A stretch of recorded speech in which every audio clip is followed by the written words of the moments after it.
Chegou a hora de ser honrado. Inscreva-se. O falso profeta, só a Bíblia pode explicar isso urgente. Graça e paz a todos os nossos amados espectadores. É com imensa alegria que iniciamos mais um vídeo aqui no nosso canal. Como sempre, trazendo a vocês mensagens que buscam iluminar nossos corações e mentes com a sabedoria divina contida nas Sagradas Escrituras. Hoje mergulharemos em uma temática crucial para os tempos atuais, o falso profeta, um tema que exige discernimento espiritual e um profundo entendimento das profecias contidas no livro do Apocalipse, capítulo 13. Como alertou o apóstolo Paulo em sua carta aos Romanos, o meu povo perece por não conhecer as Escrituras. Portanto, convido a todos vocês a se unirem a nós nesta jornada de conhecimento e reflexão. Mas antes de adentrarmos nesse estudo vital, permitam-me fazer um pedido especial. Se estão sendo edificados por nossos vídeos e desejam continuar recebendo conteúdos inspiradores como este, peço que se inscrevam em nosso canal, ativem o sininho para receber todas as notificações e deixem seu like. Sua participação é essencial para podermos continuar trazendo mensagens de qualidade para todos vocês. Nos últimos dias, conforme a profecia bíblica apocalíptica, haverá uma poderosa demonstração de poderes diabólicos neste mundo. Normalmente associamos isso à figura do anticristo. Porém, o Apocalipse nos mostra que não se refere apenas a ele, mas a 3 personagens diabólicos. Por um lado, já vimos o grande dragão, o qual é o próprio Satanás. Agora, descobrimos que ele delega sua autoridade a 2 bestas. Uma que surge do mar, que seria o anticristo, e outra que emerge da terra, que seria o falso profeta. Na história da humanidade, vimos o surgimento de numerosos falsos cristos, mas o último e mais poderoso será o anticristo. Da mesma forma, os falsos profetas também terão seu ápice em um último falso profeta. Este enganador será o mais astuto e se aliará a Satanás, que imitará o Pai, e ao anticristo, que imitará Jesus Cristo. Juntos formarão a falsa trindade satânica, sendo o falso profeta a imitação do Espírito Santo. Seu objetivo será enganar o mundo e proclamar adoração ao reino das trevas. Estes membros da trindade satânica serão campeões do mal. Houve falsos cristos, mas comparados ao anticristo, eles não são nada. Também existiram falsos profetas ao longo da história, mas ao lado do falso profeta, eles são insignificantes. É por isso que afirmamos que no Apocalipse, durante o tempo da grande tribulação, será o pior que o mundo já testemunhou em toda a sua história. No capítulo 13 do livro de Apocalipse, somos apresentados à segunda besta, que estará ao lado da primeira besta. Esta segunda besta emergirá da terra e desempenhará o papel de ministro da propaganda da primeira besta. Mais tarde ele será descrito como falso profeta. O versículo 11 do capítulo 13 de Apocalipse: então vi outra besta subindo da terra, e ele tinha 2 chifres como os de um cordeiro, mas falava como um dragão. Após testemunhar a terrível visão da primeira besta, o apóstolo João a descreve como aquela que emerge do mar. Em outras partes da Bíblia, ele é referido como o filho da perdição, o homem do pecado ou o maligno, ou seja, o anticristo que governará o mundo no futuro sob o poder de Satanás. A primeira besta que emergiu do mar será ajudada na sua missão maligna. Por outra besta que emergirá da terra, ao contrário da primeira, a segunda besta tem uma origem terrena que a faz parecer menos misteriosa, mas igualmente prejudicial. Assim como no anticristo, um demônio do abismo habitará no falso profeta, simbolizado como as profundezas flamejantes da terra. A seguir, analisaremos algumas revelações curiosas deste versículo para entender melhor a identidade do falso profeta. Em primeiro lugar, é outra fera. Alguns estudantes da profecia consideraram esta segunda besta uma instituição ou uma forma de governo, o que acreditamos ser errado afirmar. João usa a palavra grega traduzida como outro, que significa outro da mesma espécie. Isso indica que ele será uma pessoa como o anticristo. Quando descrita como uma besta, a palavra grega é therion, cujo significado quase invariavelmente denota uma fera. Não pensemos, queridos ouvintes, que isso é literal, porque simplesmente teríamos uma ideia de um animal, mas é uma ideia metafórica de que o falso profeta será um homem brutal, bestial, selvagem e feroz, no sentido de que não há atrocidade maior do que destruir pessoas com engano para que se condenem. Portanto, o falso profeta manifestará o caráter diabólico e infernal. Em segundo lugar, somos informados de que ele sai da terra. Diferentemente do primeiro animal que saiu do mar, como o mar representa povos e nações, no mundo antigo a terra era menos misteriosa e ameaçadora que o mar. O fato de o falso profeta surgir da terra sugere que ele será menos opressor e aterrorizante do que o anticristo. Que a terra significa que o falso profeta surgirá dentre a sociedade civilizada, consolidada e ordenada. Mas apesar de toda a sua cultura, ele será terreno em contraste com o mar, que é um campo político e de elite. Tudo sugere que o falso profeta será um líder religioso muito persuasivo.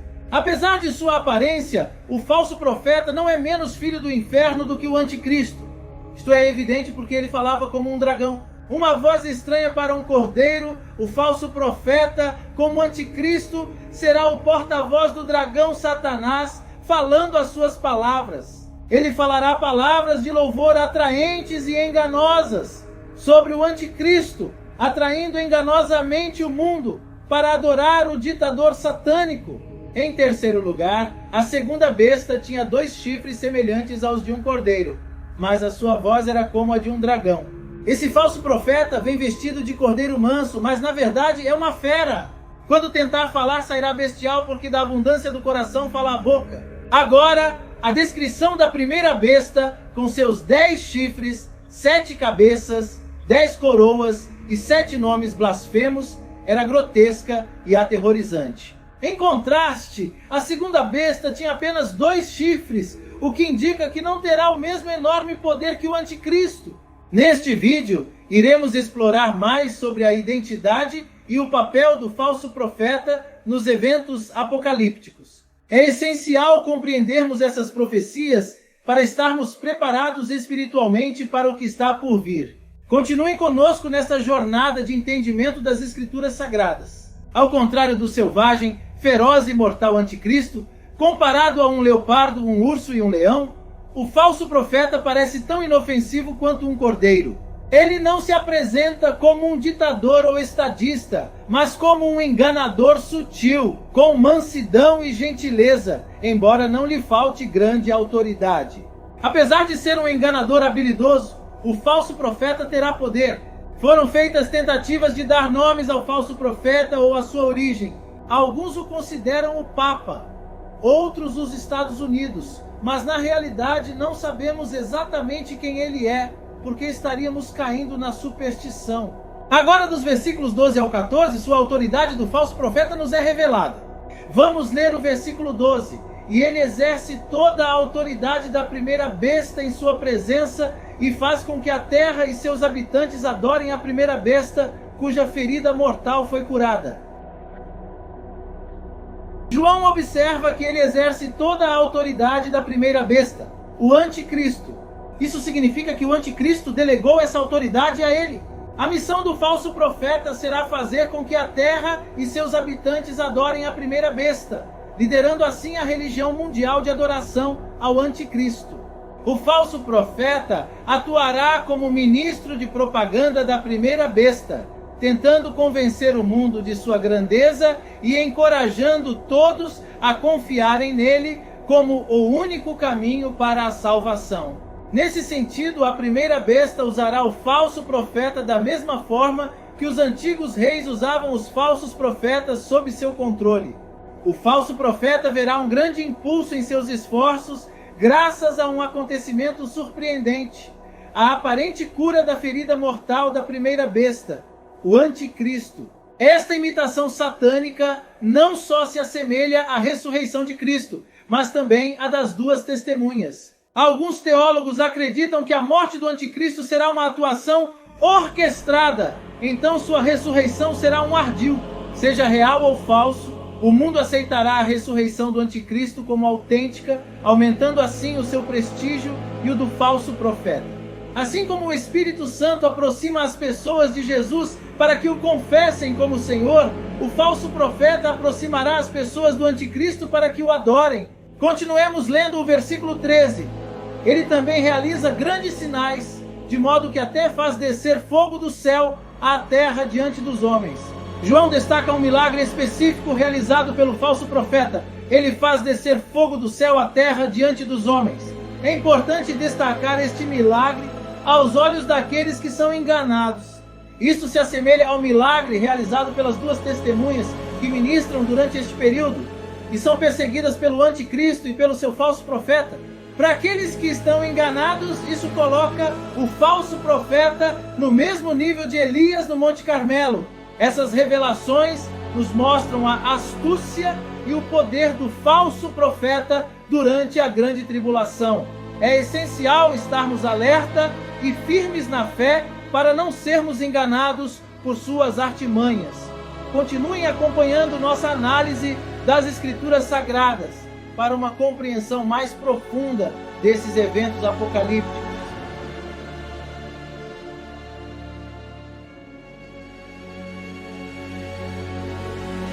Podemos imaginar o falso profeta dizendo que o verdadeiro Deus responda com fogo, e então realizando sua maravilha enganosa.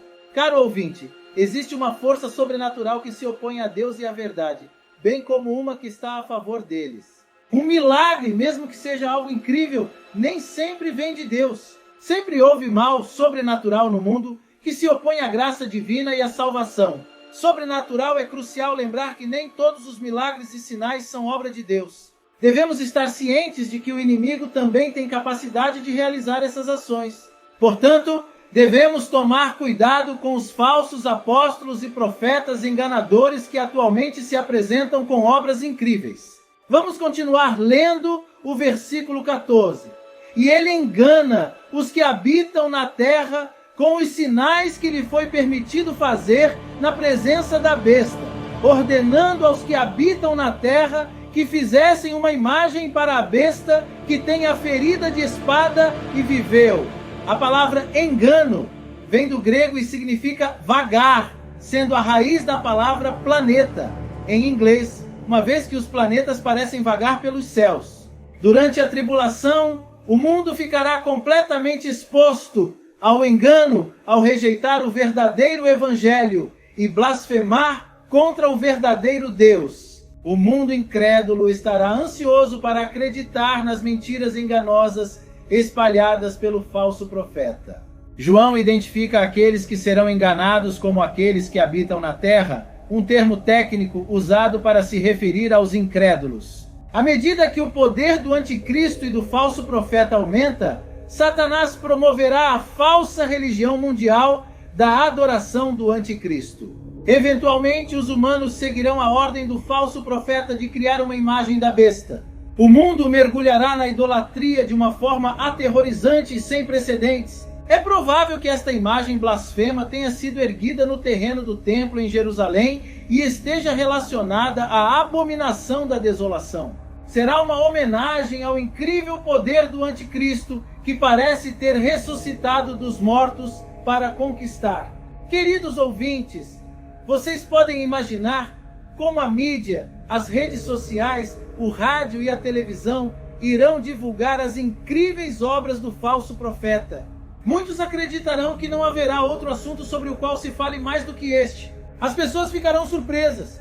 Vamos ler o versículo 4 do capítulo 2 da segunda epístola aos Tessalonicenses, o qual se opõe e se exalta contra tudo o que se chama Deus ou é adorado, tanto que se assenta no templo de Deus como Deus, mostrando-se a si que é Deus. Vamos continuar lendo o versículo 15. E foi-lhe permitido dar fôlego à imagem da besta, para que a imagem falasse e matasse todos os que não a adorassem. Neste versículo é revelado o plano satânico do falso profeta.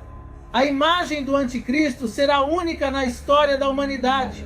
Com o seu poder de enganar, o falso profeta dará sopro à imagem da besta para que a imagem fale. Este sopro pode ser interpretado como espírito ou vento. Desta forma, o falso profeta dará vida à imagem do anticristo, fazendo com que pareça um ser vivo. Alguns teólogos acreditam que isso não será literal, uma vez que serão utilizados os impressionantes efeitos especiais de hoje e o avanço da robótica. Embora não saibamos com precisão, é claro que seu engano será magnífico e cativará todos os homens. O apóstolo João diz que a imagem falará e enviará duas mensagens específicas que revelam a intenção por trás de tudo isso. Primeiro, é ordenada a adoração da imagem revivida, o que nos lembra o que o rei babilônico Nabucodonosor fez quando ergueu uma estátua. Podemos ler no livro do profeta Daniel, capítulo 3, versículos 4 ao 6. E o arauto anunciou em alta voz: ordena-se a vocês, ó povos, nações e línguas, que quando ouvirem o som da buzina, da flauta, do pandeiro, da harpa, do saltério, da flauta e dos demais instrumentos musicais, se prostrem e adorem a estátua de ouro que o rei Nabucodonosor levantou. E quem não se prostrar e adorar será lançado numa fornalha de fogo ardente. Em outras palavras, muitos que resistem ao anticristo e permanecem fiéis a Jesus Cristo no tempo da grande tribulação pagarão com a vida. Embora a pena de morte seja decretada para todos, nem todos os crentes serão mortos. Alguns sobreviverão até que Cristo retorne e entrem no seu reino milenar como pessoas vivas. Os versículos 16 e 17, e fez com que todos, pequenos e grandes, ricos e pobres, livres e escravos, tivessem uma marca colocada na mão direita ou na testa, para que ninguém pudesse comprar nem vender, exceto aquele que tivesse a marca ou o nome da besta ou o número do seu nome. O falso profeta, como parte do seu plano para impor a adoração do anticristo, exigirá que todas as pessoas tenham uma marca colocada na mão direita ou na testa. Nos tempos antigos, o termo marca referia-se a imagens ou nomes do imperador nas moedas romanas. Essas marcas ou tatuagens eram comuns entre escravos, soldados e seguidores de seitas religiosas. No entanto, Deus decidiu selar os 144 mil escolhidos com uma marca na testa para protegê-los de sua ira contra o mundo incrédulo. O falso profeta usa uma marca para identificar aqueles que não são salvos e assim protegê-los da ira do anticristo contra o povo de Deus. Esta marca indica que a pessoa é um seguidor leal do anticristo, da mesma forma que os imperadores romanos exigiam que seus súditos demonstrassem lealdade sacrificando a César. Aqueles que recusarem, assim como aqueles que rejeitarão a marca do anticristo, serão condenados à morte. Além do constante perigo de morte, rejeitar a marca da besta terá terríveis consequências práticas na vida cotidiana. Ninguém poderá comprar ou vender sem ela. O império do anticristo exercerá um controle econômico estrito sobre o mundo. Alimentos e outros produtos essenciais à vida ficarão inacessíveis para quem não tem a marca. É provável que o dinheiro perca o seu valor e seja substituído por crédito controlado. Em vez de cartões de crédito, as pessoas terão algum tipo de marca na testa ou nas mãos, embora não seja especificado qual. João observa que a marca da besta será o nome do anticristo, ou um número associado a ele, esta designação universal. Fiquem atentos, queridos irmãos, pois esses são os sinais claros dos tempos finais, conforme as Escrituras nos alertam. Aproxima-se o dia do Senhor, onde todo joelho se dobrará diante dele. Estejamos firmes na fé e preparados para os desafios que estão por vir. Será composta pelo seu nome em sistema numérico. Embora não se saiba com certeza o que exatamente esta frase significa, está claro que todos devem usar esta marca ou enfrentar as consequências. Apocalipse 13:18. Aqui está a sabedoria. Quem tem entendimento, conte o número da besta, pois é o número do homem, e o número dele é 666. Advertência: aqui está a sabedoria, exorta aqueles que estão vivos naquele momento a serem sábios e a discernir. Eles devem ser capazes de reconhecer o que está acontecendo e compreender a importância do número associado ao nome do anticristo. Quem tiver entendimento será capaz de calcular o número da besta, visto que é um número humano, e seu número é 666. 666 tem havido muita especulação, mas acreditamos que o número 6 é essencial ao homem, representando a imperfeição humana em comparação ao número perfeito de Deus, que é 7. O anticristo, o ser humano mais poderoso que o mundo já conheceu, continuará a ser apenas um homem, um 6. O poder humano e demoníaco se manifesta no 6, que não é perfeito como o de Deus. A tripla repetição de 6 será usada para identificar o anticristo pelo seu valor numérico, que pode ser equivalente a 666 em alguns idiomas. Embora as letras em hebraico, grego e latim tenham equivalentes numéricos, o texto não revela mais sobre o significado deste número, por isso não é aconselhável especular além do que é dito. Apocalipse 16, 12 ao 14. O sexto anjo derramou a sua taça sobre o grande rio Eufrates, e as suas águas secaram-se, para que se preparasse o caminho para os reis do Oriente. E vi 3 espíritos imundos, semelhantes a rãs, saindo da boca do dragão, e da boca da besta, e da boca do falso profeta. Ao contrário das 5 taças anteriores, esta não implica um ataque específico à humanidade, mas antes é uma preparação para o que está por vir. Quando chegou a hora, o sexto anjo derramou sua taça no grande rio Eufrates. Este rio foi considerado o mais longo e importante do Oriente Médio, por isso era conhecido como o Grande Rio. Sua origem estava nos campos de neve e coberturas congeladas nas encostas do Monte Ararat, localizado na atual Turquia, e viajou cerca de 3.000 quilômetros antes de desaguar no Golfo Pérsico. Nos tempos antigos, o Jardim do Éden estava localizado perto do Eufrates. Além disso, este rio marcava a fronteira oriental da terra que Deus havia dado a Israel. Com o Tigre, o Eufrates permaneceu o coração do crescente fértil. Agora, numa visão grotesca, como algo saído de um filme de terror, João viu 3 espíritos imundos em forma de rãs saindo da boca do dragão, da boca da besta e da boca do falso profeta. A boca simbolizando a fonte de influência de cada membro da trindade diabólica, Satanás, o anticristo e o falso profeta. Saiu um espírito imundo semelhante a um sapo sujo.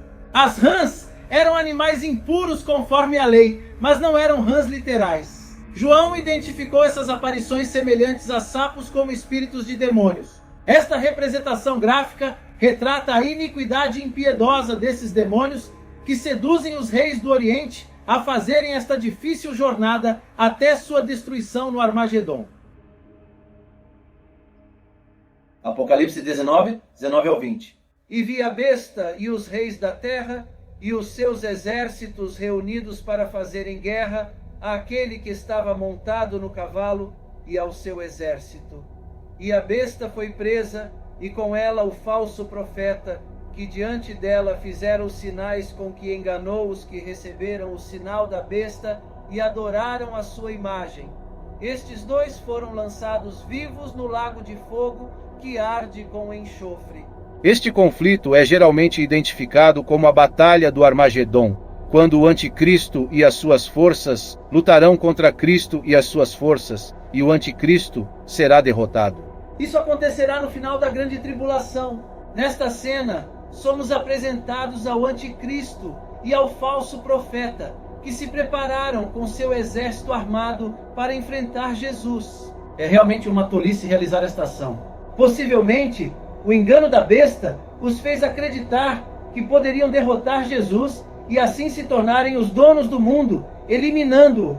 Finalmente, a besta e o falso profeta foram capturados. A besta, conhecida como o anticristo, e seu cúmplice, serão lançados vivos no lago de fogo. Este castigo eterno espera por eles, assim como por milhões de seres humanos rebeldes e pecadores, bem como pelos anjos caídos e pelo próprio Satanás. Caro ouvinte, a trindade satânica experimentará uma humilhação que suponho eles sabem o que os espera. É por isso que o livro do Apocalipse revela o seu triste final. O diabo não quer que você leia, porque ali está revelado o seu triste destino. Continuem acompanhando nossa série de estudos sobre o Apocalipse. E não se esqueçam de compartilhar este vídeo com amigos e familiares, para que mais pessoas possam compreender os tempos em que vivemos. Agradeço por dedicar seu tempo a essa reflexão. E se você gostou deste vídeo, não se esqueça de se inscrever no canal Profeta Pastor Marconi Silva, ativar o sininho e deixar o seu like. Além disso, gostaria de destacar a importância da playlist disponível no canal, onde você poderá se manter atualizado sobre todos os acontecimentos. É uma oportunidade única de aprofundar seu entendimento sobre essas questões tão relevantes e complexas. Até a próxima.